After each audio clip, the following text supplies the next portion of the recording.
Vamos nos ater agora ao caso mais geral quando se trata de um campo magnético uniforme, que é só o que a gente está analisando. O caso mais geral é então aquele quando a partícula penetra na região de campo magnético em um ângulo qualquer. O ângulo não tem nada de especial, nem é 90 graus nem 0 grau.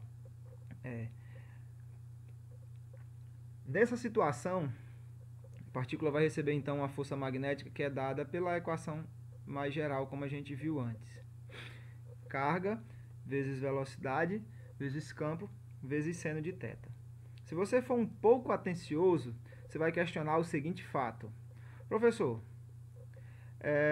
se a gente dispara uma partícula numa direção paralela a um campo elétrico, ou um campo magnético, desculpe, essa partícula não interage com o campo, ela não recebe força alguma do campo.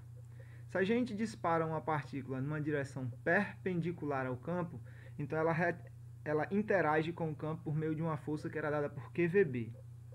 Quando a gente dispara então a partícula numa direção qualquer, sendo v a velocidade da partícula e θ o ângulo de inclinação, por que no momento de calcular a força a gente usa a velocidade da partícula se só a velocidade perpendicular é quem devia ser levada em conta?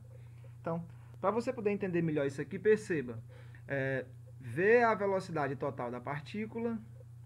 A gente decompôs então essa velocidade total da partícula em uma componente paralela, que nós estamos chamando de v paralelo, e uma componente perpendicular, que nós estamos chamando de v perpendicular.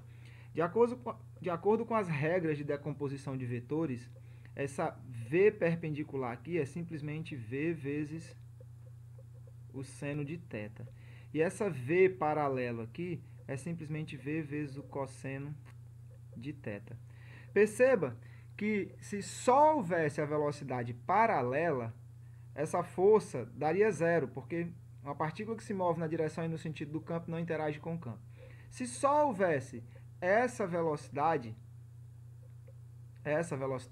a gente teria então a equação Q v seno de θ vezes b, que é exatamente o que nós temos aqui. Então, esse seno de θ que aparece na equação é justamente para dar conta de que quando você coloca a velocidade na equação da força, a única componente que vai contribuir efetivamente para a força é a componente perpendicular à direção do campo. Ok? Então, a gente pode até reescrever essa equação dizendo que a força magnética é Q, V perpendicular vezes B, porque V perpendicular é V seno de θ, que está destacado aqui. Então, ao entrar no campo magnético, a partícula se movendo em uma direção qualquer em relação ao campo, mesmo assim, só a componente perpendicular da velocidade é quem vai ser afetada pelo campo.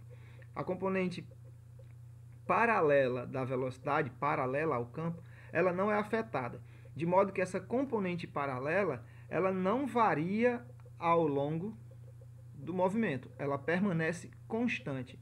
Como consequência disso, a componente perpendicular é defletida em um movimento circular, como acontece com uma partícula que entra perpendicularmente ao campo. Então, essa componente perpendicular é defletida em um movimento circular, ao mesmo tempo que a componente paralela continua arrastando a partícula ao longo do campo.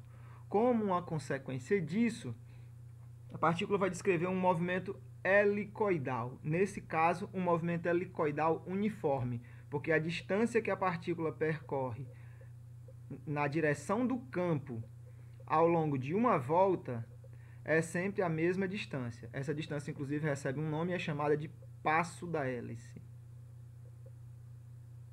A gente já determina como calcular esse passo da hélice. Bom, seria interessante também, neste caso, a gente conhecer as expressões que me permitem calcular o raio dessa hélice e o período dessa hélice, que é o tempo que a partícula leva para dar uma volta completa. A gente pode fazer isso por analogia. Perceba que no caso anterior, vamos voltar aqui o slide, no caso anterior, o raio dependia da massa, da velocidade, da carga e do campo elétrico. Como a velocidade já era perpendicular ao campo, então o raio dependia da velocidade como um todo. Neste caso aqui, o raio também vai depender da velocidade, mas o raio vai depender só da componente perpendicular da velocidade, só ela contribui efetivamente. Então, o raio vai ser mv perpendicular sobre qb. Ou, escrevendo isso de uma forma aberta aqui, perceba que o raio da trajetória continua tendo a mesma forma matemática, contanto a gente teve que incluir um seno aí, porque não é a velocidade inteira da partícula que entra nessa conta, é simplesmente a componente perpendicular vezes seno de θ. Quando se trata do período, lembre que o período não dependia da velocidade. Não dependia da velocidade de forma alguma, não dependia do módulo da velocidade nem da direção, dependia somente da massa da carga, da intensidade da carga e do campo magnético, da mesma forma nessa circunstância. Então, o período continua sendo calculado do mesmo jeito. 2πm sobre carga vezes campo. Agora, a gente tem aqui uma nova componente que a gente pretende calcular, que é o passo. Como que a gente vai calcular o passo? O passo é, por definição, a distância ao longo do campo que a partícula se move enquanto completa uma volta. O tempo que a partícula leva para completar uma volta é o período. A distância que a partícula percorre ao longo do campo durante uma volta é o passo. E a velocidade com que ela se desloca ao longo do campo é a velocidade paralela, que é invariável. Consequentemente, você vai ter o seguinte, a velocidade paralela ela está relacionada com o passo e com o período. Ou seja, a velocidade paralela ela é a distância que a partícula percorreu ao longo do campo dividido pelo tempo que a partícula levou para dar uma volta. Ok? Velocidade paralela, né? A gente pode abrir aqui então, o passo fica velocidade paralela, que é v vezes o cosseno de θ, vezes o período. Então, arrumando isso tudo, a gente tem que o passo pode ser calculado por 2πm v cosseno de θ dividido por q vezes b. Então, isso aqui me dá a distância que a partícula percorre